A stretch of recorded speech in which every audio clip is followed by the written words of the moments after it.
I discovered that our passbook had vanished. At the bank, I learned that every year a huge sum had been transferred out. Ethan had been sending the money to his first love, Mia. I then tried to mortgage our house, only to find that even the deed had been put under Mia's name. When I confronted him, he stayed calm and said, "I already married you. What more do you want?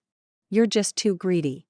Staring at the cold, indifferent man in front of me, I gave a bitter smile. This was the man I had clung to with everything I had.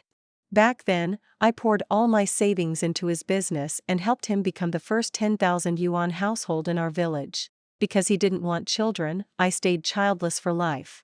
Yet in the end, he used my savings to support Mia and their child. With no money left for treatment, I died full of resentment. When I opened my eyes again, I was back on the day I gave him the fountain pen. Someone shoved me hard, and I nearly fell. Ethan's voice rang in my ears. "Emily, I told you I don't like you. Stop giving me things. I don't want people to misunderstand our relationship. You trail after me all day. Don't you even know what modesty and self-respect are?" Steadying myself, I saw Ethan in his 20s. Washed out old clothes, several big patches on his pants. Nothing like the suited man I remembered. That's when I realized I'd been reborn. When I came back to my senses, I noticed the Shanghai brand fountain pen in my hand, the gift I'd bought to curry favor with him. Seeing me silent, his face turned impatient. Staring at the pen, he said, "I'll reluctantly accept this gift. I'll forgive you this time, but don't bother me again. Don't you get it?" He reached out to take it. I actually laughed at his shameless freeloading and at my past self for being blind enough to fancy such a loser and get ruined by him. Just before his fingers touched the pen, I whipped my hand back and slipped it into my pocket. "If you don't like it, then don't take it. No need to force yourself." In my last life, after Ethan accepted the pen, he kept complaining that my gifts disgusted him. Yet he used that very pen every day. The educated youths, judging from the pen's value, assumed he came from a well-off family and flocked around him, feeding his vanity. I foolishly thought he was just shy and only pretending to dislike me, so I brought him even more expensive gifts. Ethan accepted every single one without fail. The moment I pocketed the pen, he froze, his outstretched hand hanging in the air. Almost without thinking, he muttered, "You're playing hard to get." I sneered. "You're overthinking it. I just realized I don't like you anymore. Don't worry, I won't bother you again." I turned to leave. Panicking, he grabbed my arm. His gaze flicked to the pen in my pocket, and his tone softened. "Emily, I was too harsh earlier. That was my fault. It's just that we haven't known each other long, and you keep following me every day. It doesn't look good." Just then, Mia appeared at the corner of the road and called out, "Ethan, the team leader's been looking for you everywhere." Startled, Ethan quickly let go, stepped back to put distance between us, and turned to her, the tips of his ears slowly turning red. "Mia, Emily keeps forcing gifts on me. I've rejected her so many times, but she's been clinging to me these days, and I can't get rid of her." Mia walked over, soft and delicate. "Ethan, you're a man. You don't understand girls. Let me talk to Emily. The team leader needs you urgently. You should go." Ethan nodded, shot me a warning glare, and left. Mia kept a smile on her face, though it didn't reach her eyes. "Emily, Ethan will definitely go back to the city one day. He won't stay here for you. Don't waste your time on him." In my past life, I missed the subtext and thought she was kindly advising me. But this time, I wasn't foolish. I knew Ethan often resold the gifts I gave him, used the money to buy things for Mia. Mia, in turn, mistakenly believed he came from a wealthy family. "Clinging to me like that," she said, "don't worry, I don't like him." I didn't care to argue with her, so I brushed it off with a casual reply and quickly left. Behind me, Ethan's voice called out, "Emily, you'd better mean what you said." I returned to the factory, changed into my work clothes, and continued with my shift. But when the day was over, I discovered that the pen in my pocket was gone. As I searched through my locker, my co-worker, Sister Zhang, noticed and casually remarked, "Emily, that young man you like came by to see you this afternoon." It was Ethan. A few times when you were too busy, I let him take gifts from your locker. I froze. I had never imagined he would dare to take something without asking. With several village officials, I hurried to his residence. He was sitting at his desk, carefully practicing calligraphy with my fountain pen. Ethan, one of the cadres said, "We received a report that you stole Emily's pen." Ethan looked shocked. "I didn't steal it. She insisted on giving it to me." My eyes moved from the pen to his face. Calmly I asked, "When did I ever give it to you?" "That pen was in the pocket of my work clothes in my locker. You took it without permission." He hesitated, frowning. "So what if I rejected your advances? Do you have to slander me like this? Don't let love turn into hate." "I can't afford that." His shamelessness was beyond anything I had expected. The village officials looked at me uncertainly. "Emily, everyone in the village knows you like Ethan.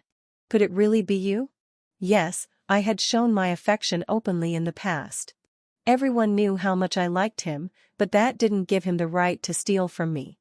I fixed him with a cold stare. "Ethan, what exactly is our relationship?" Without thinking, he blurted out, "Emily, I told you I don't like you." I laughed scornfully. "If you don't like me, then why did you accept every gift I gave you, always pretending you had no choice, yet using them so conveniently?" As I spoke, I snatched the pen out of his hand. "Since you've rejected me so firmly, return everything I gave you.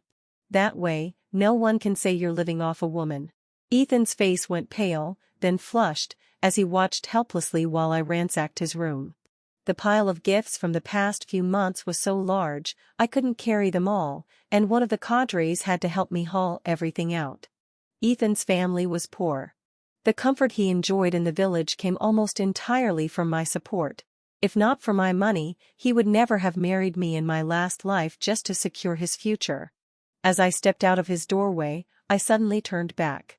He mistook it for regret, and though he tried to suppress his delight, he put on a false sigh and said, "Why go to all this trouble? Even if I reject you now, we can still be friends." I walked right past him, grabbed the chair by his desk, and said, "Your chair broke before, so you took mine from my house.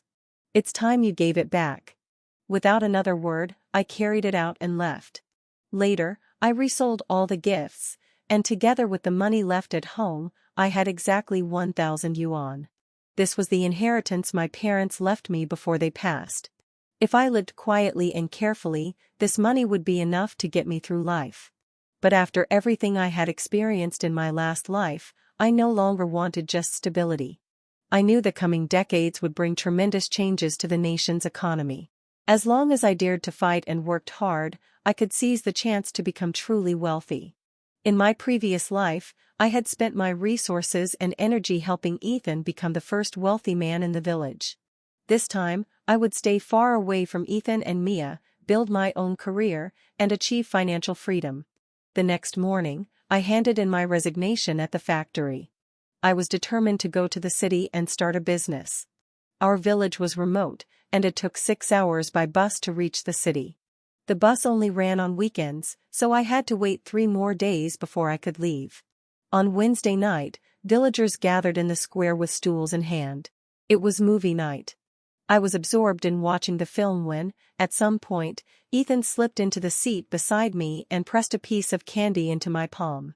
Still sulking with me, he sat down and handed me a piece of candy. I glared at him, annoyed, and tossed it right back. "Comrade Ethan, we're not exactly close, are we? You'd better stay away from me. It wouldn't be good if Mia misunderstood." Ethan didn't get angry. Shamelessly, he leaned in again and said, "Emily, I know you're just throwing a tantrum. How about this? If you buy me a Phoenix brand bicycle, I'll consider being with you." A Phoenix bicycle cost nearly 200 yuan. Ethan assumed I was hopelessly in love with him and would never truly give up. He thought my rejection was just me acting spoiled. This gave him the confidence to open his lion's mouth and demand such a thing. In my past life, I had fallen for his coaxing and actually bought him that bicycle. But after I gave it to him, there was never a place for me on it. The seat on the back was always reserved for Mia. Remembering that, I suddenly raised my voice. "Comrade Ethan, I'm really not interested in you. Stop pestering me. If you want a bicycle so badly, earn the money yourself through your own labor, instead of scheming after a girl's money. My words rang out louder than the movie playing in the background, drawing the attention of everyone nearby. Ethan froze in place, red-faced and flustered. The next moment, spotting Mia in the crowd, he scrambled to save face and loudly snapped. "Emily, stop talking nonsense. You're the one who's been chasing me. Everyone knows you've been clinging to me like a leech. Who said anything about you buying me a bicycle? You misheard. I said I was buying one myself, and that you weren't allowed to ride it." I laughed mockingly. "Then I'll look forward to seeing this bicycle of yours." Around us, whispers rose. "A Phoenix bicycle costs nearly 200 yuan. Ethan really must have some means. Didn't you hear? His family in the city is supposed to be wealthy." With his face turning darker and darker, I left with a smile. The next day, I rallied the villagers and led them to the educated youth quarters to see Ethan's new bicycle. Seeing us march over in such numbers, Ethan came out, his face green with panic. After racking his brains, he stammered out an excuse. "I thought it over all night and decided not to buy a bicycle. I can't set myself apart from everyone else. I came here to work with you all to build the countryside, not to enjoy life. We need to embrace the spirit of hard work and endure hardship for a better future." His speech moved quite a few people, who clapped and praised his lofty ideals. He then turned to me and said critically, "Emily, you spend money recklessly, throwing away the spirit of hardship and endurance. You have none of the qualities of a true young pioneer. I suggest you entrust your money to me before you completely ruin yourself." I hadn't expected his desire to control my money to be so strong. Smiling, I nodded repeatedly and said, "You're right, Ethan. Your awareness is so noble. Everyone in the village should hand their money over to you, so you can lead us in suffering together." Some who caught my sarcasm couldn't help laughing out loud.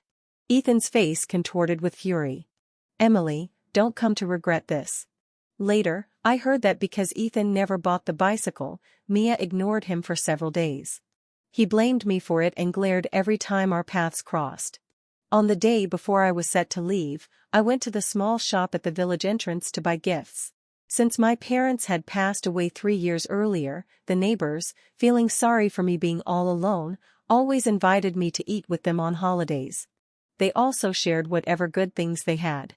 Before leaving, I wanted to thank each of them properly. Arms full of gifts, I was heading home when I ran into Ethan returning from work. He immediately assumed the gifts were for him, and his face turned cold. "Emily, don't think that just because you're giving me something, I'll forgive your unreasonable behavior. Before, when I thought your pursuit of me was sincere, I might have considered marrying you. But now, I'd never marry a village woman like you." I set the gifts I was carrying on the ground, then suddenly reached out and gave a sharp tug. Ethan's shirt tore apart instantly, splitting into ragged pieces. He clutched at himself and shouted, "Emily, what are you doing in broad daylight?" I sneered. "Since you look down on me as just some village woman, then stop wearing clothes I made for you. I know you've always despised me, thought I was a country bumpkin. If it weren't for the things I kept giving you, you wouldn't even have bothered to say a word to me. Deep down, you've always looked down on me. But at the same time, you've been greedy for my money. Even if you married me in the end, it would have been only for my money. Ethan, there are plenty of men in this world. I don't need you. But you can't keep taking my things while spitting on me behind my back. That's not how a decent person behaves." Exposed for what he really was, Ethan's face flushed red. "Emily, don't talk nonsense. What money have I ever taken from you?" Impatiently, I cut him off. "I don't want to argue with you. You know perfectly well what's in your heart. You don't need to explain to me." With that, I stepped right past him and left. After delivering the gifts one by one to the neighbors who had always cared for me, I went home, packed my bags, and went to bed early. The next morning, I boarded the long-distance bus. As I gazed at the passing scenery outside the window, my nose stung, and the tears I had been holding back finally fell. At that moment, I completely said goodbye to my old self. From now on, I would write a new chapter of my life. The bus jolted along for 6 hours before finally reaching the city center. In my previous life, when the country opened up and urbanization surged, I had come here with Ethan to make a living. To support his career, I had poured out all of my savings without hesitation. We rented a tiny storefront to start a clothing business. There were many young people in the city, and they loved to dress up. From that little shop, we slowly grew bigger, opened several branches. We eventually established our own clothing brand. Finally, we built our own factory and company. So, in this life, I also decided to start with clothing. After all, it was the one thing I knew best. But now I had the experience of my past life, and I wouldn't take as many wrong turns. I rented a shop on the busiest pedestrian street and did a simple renovation. Then I spent a week riding the train back and forth to the port to buy stock. The clothes there were stylish and inexpensive, things you couldn't find in our small city. I focused solely on women's fashion. No matter the era, women's money is always the easiest to earn. In my shop, every outfit was sold as a complete set. This saved customers the trouble of figuring out how to match pieces themselves. I named the store Emily's Fashion. On the very first day, the crowd of young women nearly broke the threshold. They said the clothes weren't just fashionable. Every set was put together in a way that dazzled them. They scrambled to grab the outfits, afraid they would miss out if they were a moment too late. Every day, the shop was packed to the brim. I couldn't handle it alone, so I hired a young helper. Twice a month, I traveled to the port to restock. Though running the shop was exhausting, the moment I counted the money, the joy outweighed everything else. The money was from my labor, every bit of running around in that store. In my last life, Ethan only handled the accounts. Because I trusted him, I never once checked the books. I only knew we were making a lot, but never the exact numbers. Later, when the business grew into a company, Ethan persuaded me to step back under the excuse of sparing me hard work. From then on, he completely controlled the finances. With that power, he was able to build another home outside. He raised Mia and their child with my money. I hadn't discovered the truth until my dying breath. Now, looking at the piles of money I earned with my own hands, I laughed out loud. So, this was what it felt like to hold wealth in my own grip. It was intoxicating. After balancing the books, I handed out wages and bonuses to my shop assistant. She was so excited, she thanked me 5 times in a row. 2 months later, after getting off the train with new stock and hauling it into the store, I was met with her bitter face. "Emily," she said with a frown, "a new clothing store just opened across the street. It's called Mia's Boutique. The prices there were half of mine, and even my regular customers were running to buy clothes from them." I set down the goods in my hands and went to the shop my assistant had mentioned. The moment I walked in, I saw the 2 people I least wanted to see, Ethan and Mia. When Ethan spotted me, his expression said it all. "Emily," he smirked knowingly, "you've been reborn, too, haven't you?" I froze in place, a chill creeping up my back. He lowered his voice and continued, "I had a dream. I dreamed we got married, started a business together. Now that I see you here, I'm sure it was all real. In my last life, I let Mia down. Heaven gave me this chance to start over. I could correct my mistake. That's why in this life, I can't marry you. Emily, you already had me for a lifetime. Now it's Mia's turn." His shameless words actually made me laugh. "Do you think you're some great prize, that everyone's fighting over you? In my last life, you ruined me. Do you think I'd still want to marry you again?" In reality, all he'd done in that life was get a marriage certificate with me. The woman who truly lived with him and bore his child was Mia. Every time he claimed to be traveling for work or attending a meeting, he was really at her home. I kept watch over an empty house for 30 long years. And now he dared to say I'd already had him for a lifetime? Ethan scowled, brows furrowing. "So, you're just laying it all out now. Fine. Then don't harbor any more thoughts about me." Before I could retort, Mia pushed her way past the customers at the door and quickly clung to Ethan's arm like she was declaring her territory. She beamed. "Our Ethan really has a talent for business.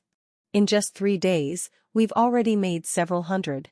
Soon we'll be a 10,000 yuan household." Ethan gazed at her dotingly. It's thanks to you, Mia.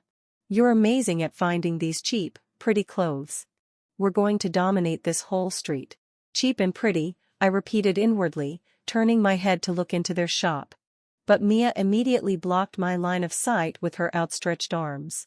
Emily, business should be fair competition. Don't think about stealing our ideas. If your store isn't doing well, maybe you should look at yourself instead. I gave her a deep look, then turned and walked away. I knew the goods I got from the port were already at rock-bottom prices. The styles in their store were nearly identical to mine, yet their selling price was lower than even my cost. Puzzled, I asked the restaurant owner next door for help. Could you buy a piece from Mia's boutique and bring it back to me? When my assistant brought the item, I compared it to the same style we sold. Though the design was identical, side by side the difference was glaring. Mia's clothes were made of cheap fabric with a strong chemical odor. The stitching was sloppy and uneven. Suddenly, I remembered. In my last life, an illegal factory inland churned out imitation clothing. Their stock was updated quickly and their prices were so low that many shopkeepers abandoned port suppliers and switched to them. I too had been tempted.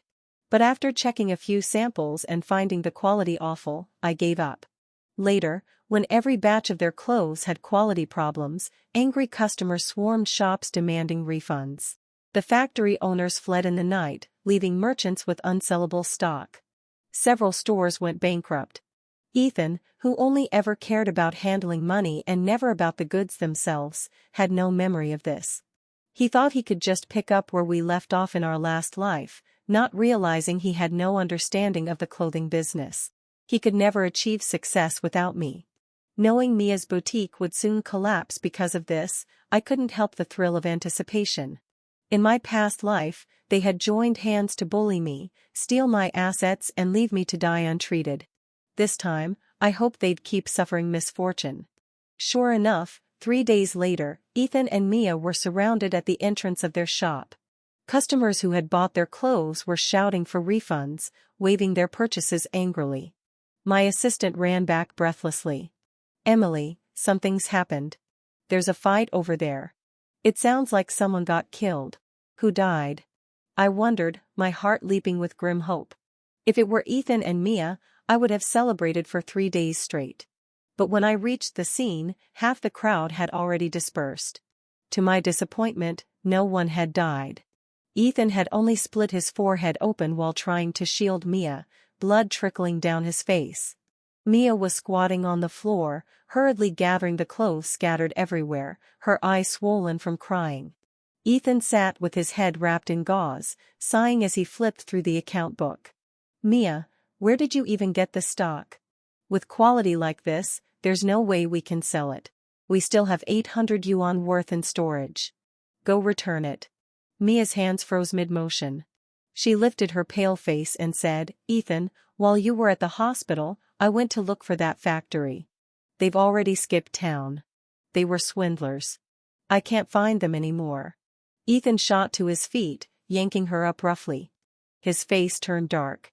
Didn't you say that factory was reliable? You blew all our money on their goods.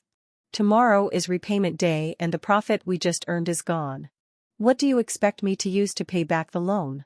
It was the first time Ethan had truly lost his temper at her. But Mia wasn't having it.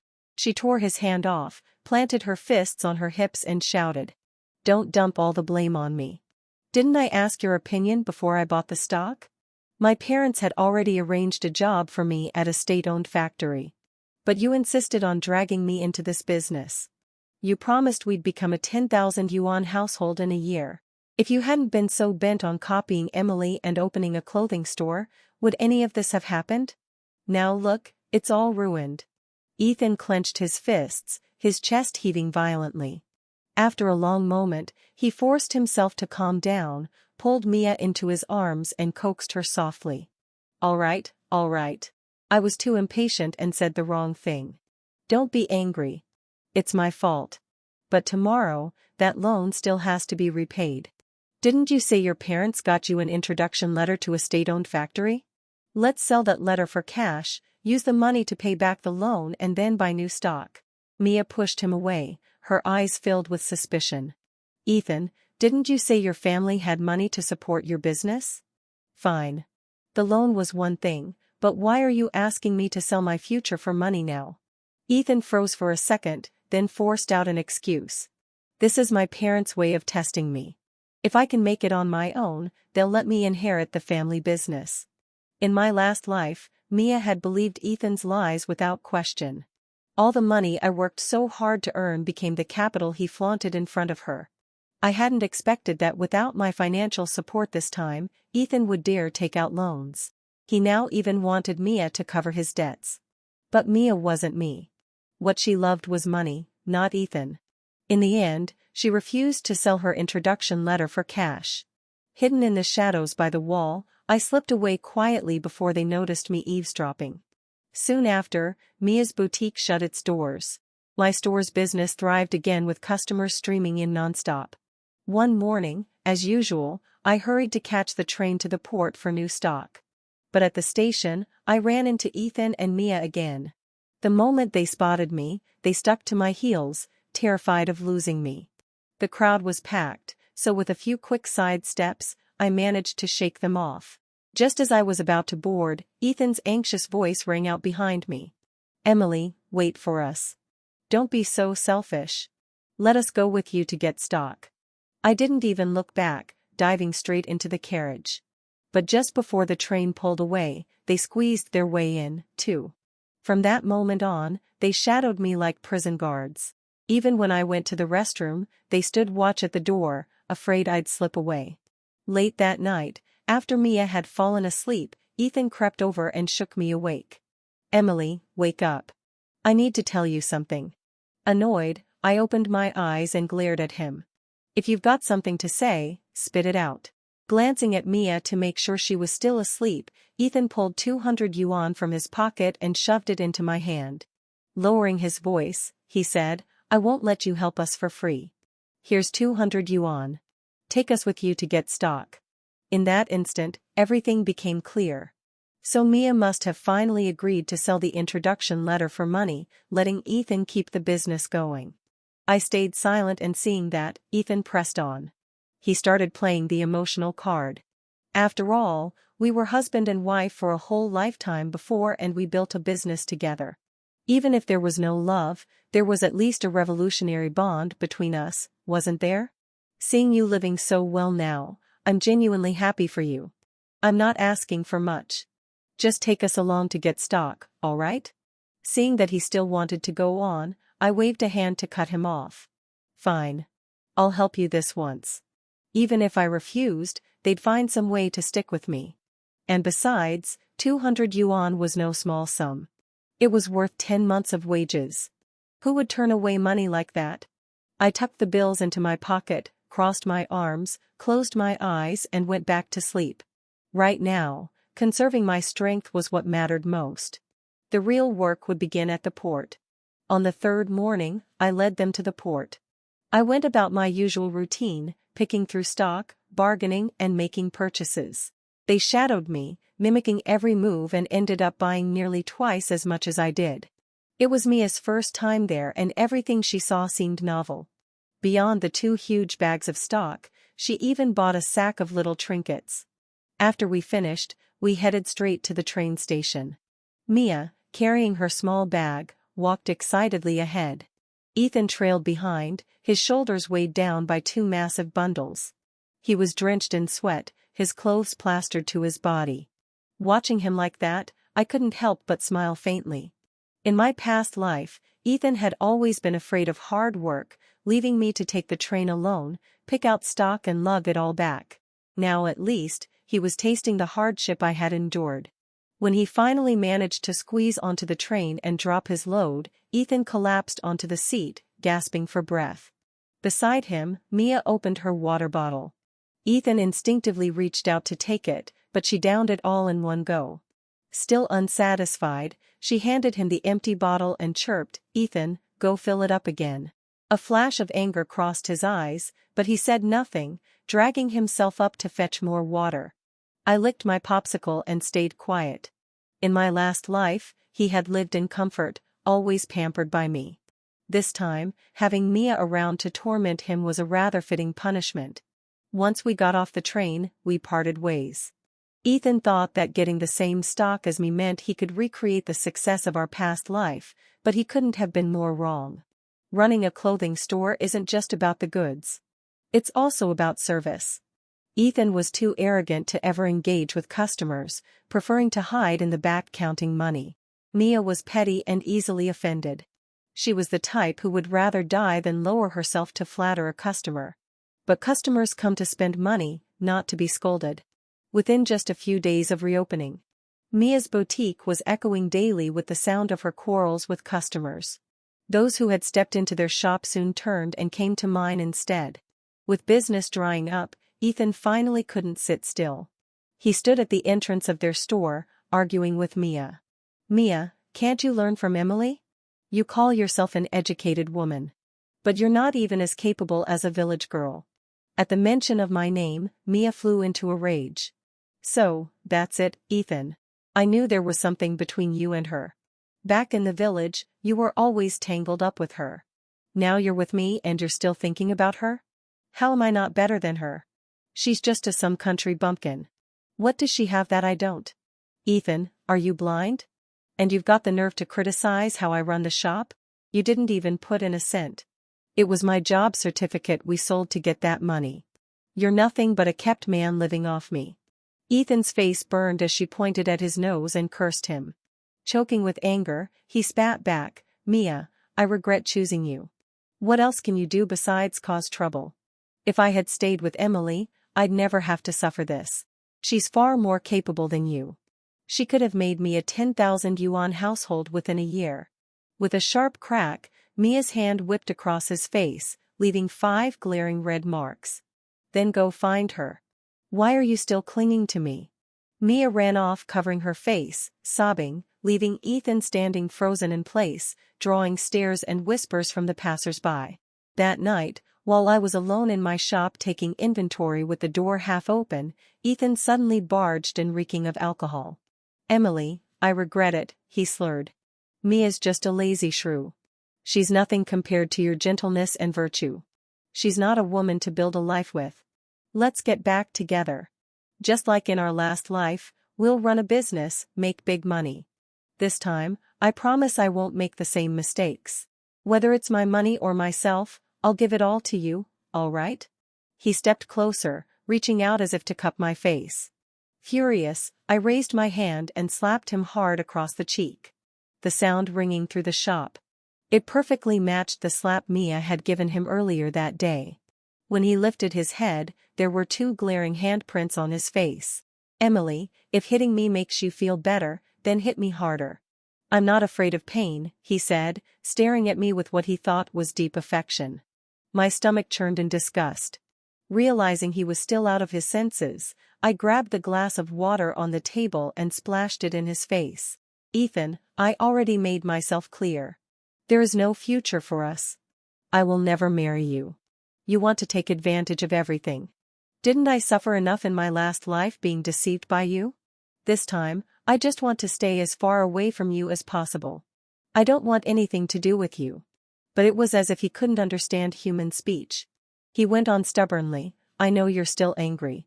You're just jealous that I chose Mia this time, aren't you? Don't worry. I don't like her anymore." When I still refused to answer, he simply lingered in the shop, refusing to leave. With no other choice, I called the police. They arrived quickly and hauled him down to the station. The next morning, Mia went to bail him out and the 2 of them ended up in a huge fight, screaming and throwing things at each other. Not long after, Mia's boutique was shut down and turned into a breakfast shop. As for where Ethan and Mia went, I couldn't care less. I threw myself fully into my own clothing business. Within a year, I had opened several more branches and hired many employees. The young girl who once helped me had grown capable enough to manage a store as its manager. The following year, several investors approached me. After careful consideration, I partnered with one of them to open a clothing factory. I established my own brand and built a full-scale clothing enterprise. The village chief later wrote to me saying they'd heard I had become an entrepreneur. He hoped I could contribute to the village's development. So, I returned home. As I stepped out of my car, I happened to run into a wedding celebration in the village. To my surprise, the bride and groom were none other than Ethan and Mia. At the chief's warm invitation, I joined the villagers in attending their wedding. Ethan wore a bitter smile the entire time. With a heavy sigh, the village chief told me what had happened to them over the past year. After failing in business in the city, Ethan had been introduced to a local job by one of the educated youths. He came back to the village. Meanwhile, Mia lazed around at home for more than half a year.